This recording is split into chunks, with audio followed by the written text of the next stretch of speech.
First, this evening, let's queer up gay culture. Gallup survey finds that younger LGBTQ people coming out earlier. A new Gallup survey reveals that LGBTQ individuals are coming out at younger ages, reflecting greater societal acceptance over the past decade.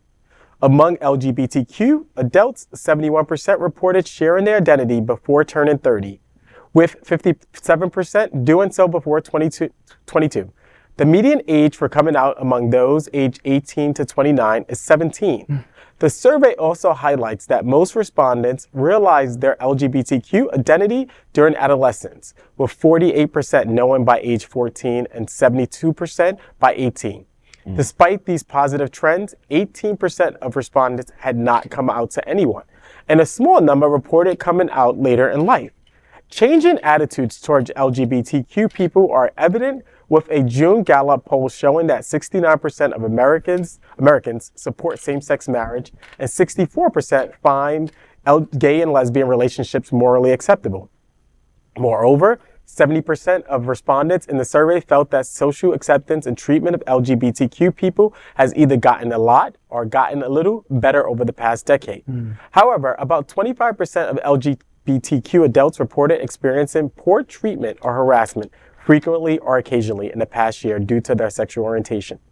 This progress contrasts with a troubling backdrop where the country saw over 500 anti-LGBTQ bills getting introduced in state legislatures. And the latest FBI crime report highlighted a significant increase in reported LGBTQ hate crimes. This story brings some happiness and then, some back to reality. And I think increasingly, obviously, this story is reporting that more and more of us are identifying and coming out of the closet earlier. I know it took me a long time to come out the closet. I didn't come out into my 20s because I had a Southern dad, who's from South Carolina, was very traditional, and had this perception of what a man was and what masculinity looked like, and didn't really know much about gay folks, to be honest with you. I had not really come in contact with gay folks or trans folks or just anyone under the LGBTQ plus family. And so it's good to see that more and more young people are feeling more comfortable with themselves to be able to come out. I knew at 13, right? 12, 13, I knew I was definitely gay and I liked men. So this is providing some level of comfort. The discomfort is, of course, with the 500 plus bills that we've seen that goes against our community. And I think I hate to relate this back to politics. That's why this political year, it's really important that people get out and vote and support who you support. But I believe in supporting people who love you, right? Supporting people who are going to stand with you and not those who don't stand with you, right? So this election year is critically important. Every election year, quite frankly, is critically important. But this year, more than ever. And so this story brings hope that people are coming out earlier and more acceptance. However, it does bring us back to reality that, that there are a lot of people that don't like us and don't accept us and don't, really appreciate who we are. Right. I think one of the good things about this also is the fact that the younger people are feeling comfortable that not only that they can, but there's a level of acceptance.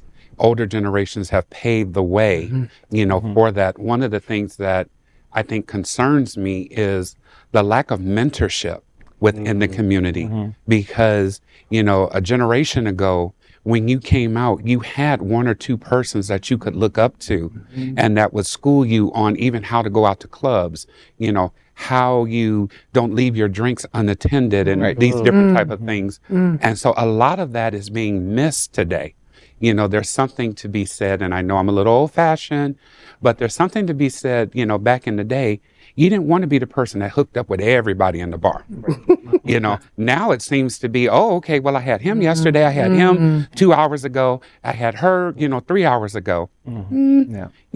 Different strokes for different folks, but there's a level of mentorship that I think is missing. Michael, that's great that you mentioned mentoring, and sorry to cut you off, Greg, but I want to switch to Miss Tender here, who has her own mentoring company, actually. And can you speak to Michael's point about the fact that there's a level of mentorship that's missing out there and what you do? Most definitely. I feel that that is definitely missing. And that was one of the things that I noticed when I first opened TLC, Tender Loving mentoring, especially within the trans community. Sometimes we are missing that connection from the adults that have already gone through what the youth have gone through. They just go out there behind first, don't know what they're doing, and they get into trouble. And when I think about these numbers and these statistics, I think about us as Black people and us coming out and the things that we're going up. It's not just our LGBTQ identities, but it's also systemic racism that we're fighting as well. Yes. And a lot of the oppression comes from, I was raised up in the church. My mother is a pastor. And so one of the things that kept me from coming out was, all the things that I heard in church from my pastor, as well as my mother, that I was pressed with, that made me feel less than as not just a gay boy at the time, but eventually as a trans woman. And we need to continue fighting those things. Do you think the lack of mentorship is possibly that there are generations that we've lost since the 80s, since the beginning? Do you think, as the elder at the table and someone, who came out in high school and that was the beginning of the process during the Stone Age, and then continued into my early 20s, I was surrounded by, and again, I'm talking about a long time ago, there were elders, older than me, who, I got my gay education. They taught me what movies to watch, what music to listen to, how to be careful, and do all this stuff. And so do you think that maybe that these missing mentors are possibly part of the people that we've lost? That I will agree with you, because when you think about our mentors, especially within the Black transgender community, so I was going to speak on something about representation. We all know that representation counts. We know that if someone isn't able to see themselves, if it's on the TV screen, or if it's in sports, or just at school, that's a problem. And when it comes to Black trans women, our life expectancy is 35. Right. Yeah. Wow. It's 35. So going back to what she said, there are missing generations of Black trans people, but it's definitely getting better. Yeah. I would say that it's definitely getting better. So, Greg, to add on to your point, I want to flip to Vaughn. Vaughn, what role do you think social media plays in all this, right? And the fact that we might be missing, our elders and our mentors, but social media plays a big role now in shaping individuals and how they see themselves or not see themselves. Right. Well, I look at it, I currently have a 40-year-old daughter who came out at 18. And how I found out that she was out was through, we all may know this, MySpace.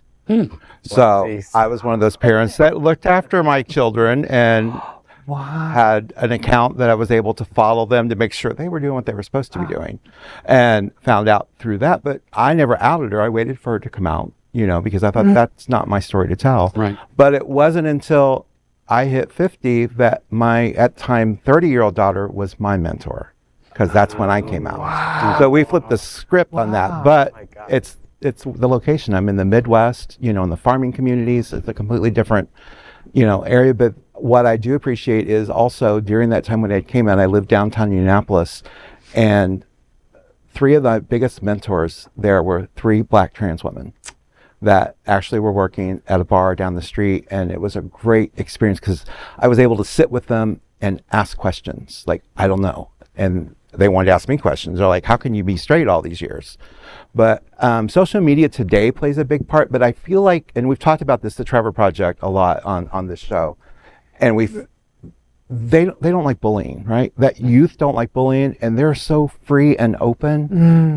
There's so many letters, there's so many, genders that they're not sticking with. They don't want to stick to a label, and I find that still encouraging. But they use social media, but they don't stand for the bullying that I think a lot of the people before them have received. And that's true, Vaughn. I was in Costa Rica bringing in the new year, and I was at this beautiful butterfly garden, and I saw these 2 boys, and they were teenagers, 17, 18, and one of them had on fingernail polish. And it was a different kind of polish. It looked cute, and I was like, hey, you know, your nails look really nice. And he was like, oh, my girlfriend did it for me. And I had to fix my face because, you know, I'm thinking he was doing it or, you know, whatever. But he was like, no, you know, it's his girlfriend. I was like, Comfort. oh, okay. It's about being comfortable. Right. Exactly. So, I mean, it's a good thing that people are able to feel comfortable. And I just want to bring up something else. We were talking about this just a few seconds ago, is there's some people who never officially come out. They live their life. They do what they need to do. I think in our generation in the 80s and the 90s, it was about making sure you lived a life that you felt respected by, you know? And so as long as you were respected and you respected yourself, you kind of really didn't care what anybody else thought, you know? Right. So. Michael, you know, to your point, you know, I have a bunch of nieces and nephews. I come from a pretty big family. I'm one of 12, and I have 46 nieces and nephews, and I have a kid myself. Wow. But my nieces and nephews are pretty open. They're pretty fluid about things. And, you know, I have a relative who's non-binary, but, you know, it's my niece who's always correcting my non-binary relative. Mother about like, no, that person's wrong, non-binary. Stop referring to that person as she, because she's not she's they, them, you know, but it just comes so naturally to them. It just flows off their tongue way better than me. And I work in this space, right? And I am this space, but like, it's just a part of their existence now. And which is great to see and great to hear, especially in my family. And my dad, ironically enough, not ironically enough, but he's definitely come around, you know, he's in his 80s, right? You know, he's born in South Carolina. He had me to deal with, but now he has all these grandchildren to deal with. And it's amazing to see how he loves everyone and he's embraced it and how he's just grown from this experience. And it was rough with me. I was the first, but it's changed him. The love for them. It's just amazing. And he's so respectful of pronouns. And he's like, did I get that right? And I'm like, you're good, Dad. Don't worry about it. Like, you're good.